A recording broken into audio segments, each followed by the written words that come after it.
مفتی صاحب روحانی طاقت پانے کا وظیفہ بتا دیجئے۔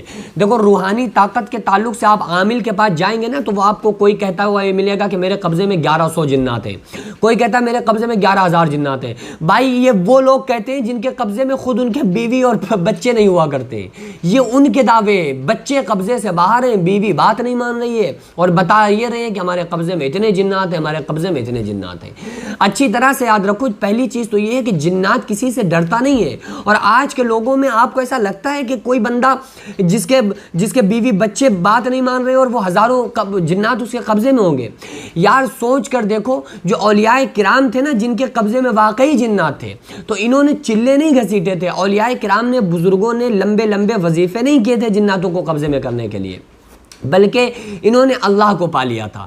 اور سب سے بڑی جو طاقت ہے روحانی طاقت، وہ اللہ کو پا لینا ہے۔ اللہ فرماتا ہے میرے بندے تو کرتا وہ ہے جو تو چاہتا ہے، پر ہوتا وہ ہے جو میں چاہتا ہوں۔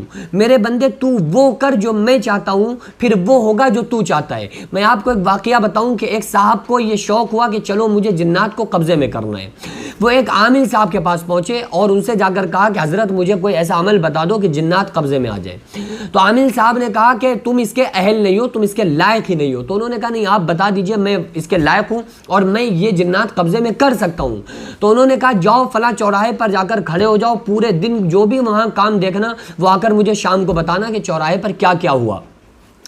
وہ بیچارے پورا دن کھڑے رہے، انہوں نے دیکھا کہ سارے کام کوئی ادھر آ رہا ہے، کوئی جا رہا ہے، کوئی کچھ کوئی کچھ۔ ایک شخص آ رہا ہے گدھے کے اوپر، اس کا سامان لدا ہوا ہے اور بہت ضعیف اور بوڑھا انسان کمزور وہ گدھے کو لے کر کے آ رہا ہے۔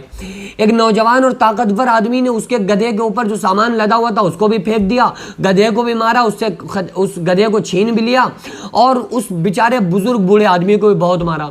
تو یہ ساری چیزیں دیکھ رہا تھا کھڑے ہو کر کے، یار یہ ساری چیزیں کیا ہو رہی ہیں۔ شام کے وقت جب یہ صاحب پہنچے نا عامل صاحب کے پاس اور عامل صاحب کو پورے دن کا قصہ بتایا کہ میں چوراہے پر کھڑا ہوا، تو عامل صاحب نے پوچھا بتاؤ تم نے کیا کیا دیکھا؟ کہا یہ ہوا، یہ فلاں شخص آیا ادھر سے گیا، وہ ادھر آیا، یہ ہوا یہ ہوا۔ آخر میں نے ایک ایسا معاملہ دیکھا کہ میں حیران ہو گیا۔ کہا کیا دیکھا؟ کہا کہ میں نے دیکھا کہ ایک بزرگ بیچارہ آ رہا ہے، گدھے کے اوپر اس کا سامان لدا ہوا ہے، ایک طاقتور آدمی نے اس سے گدھے کو چھین لیا، سامان کو گرا دیا، اس کو بہت مارا اور وہ بیچارے کے خون نکلنے لگا۔ تو بزرگ نے عامل صاحب نے پوچھا کہ اے شخص یہ بتاؤ اگر تم اس بوڑھے آدمی کی جگہ پر ہوتے جو مارا گیا، جس کو مارا گیا نا، جس کے گدھے کو چھینا گیا، اگر تم اس بوڑھے آدمی کی جگہ پر ہوتے تو تم کیا کرتے؟ تو وہ کہنے لگا کہ ارے میں تو اتنا مارتا کہ اس کو بھوت بنا دیتا، اس کو مار مار کے، میں نہیں برداشت کرتا، میں تو بہت مارتا۔ تو عامل صاحب کہنے لگے کہ وہ جو آ رہا تھا نا جسے مارا گیا بوڑھا آدمی، وہ میرا بھی استاد تھا، وہ جو تھا نا وہ میرا بھی استاد ہے۔ تو میں نے تم سے پہلے کہا تھا کہ تم اس کے اہل نہیں ہو، اگر اللہ تعالیٰ تمہیں اس پر طاقت دے دے اور تمہاری دوستی یاری کرا دے جناتوں سے، تو پھر تم تو ذرا سی بات پہ کہیں کسی کو مروا دو گے، کہیں کسی کو برباد کرنے کی سوچو گے، کہیں کسی کو تباہ کر دو گے، تو اس لیے تم اس کے اہل نہیں ہو۔ اس چیز میں سب سے زیادہ برداشت کی طاقت ہونا چاہیے۔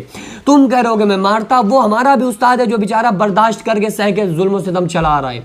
تو یاد رکھو کہ صبر، تحمل، برداشت کرنا سیکھو، اللہ تعالیٰ ساری کائنات کو آپ کا غلام بنا دے گا۔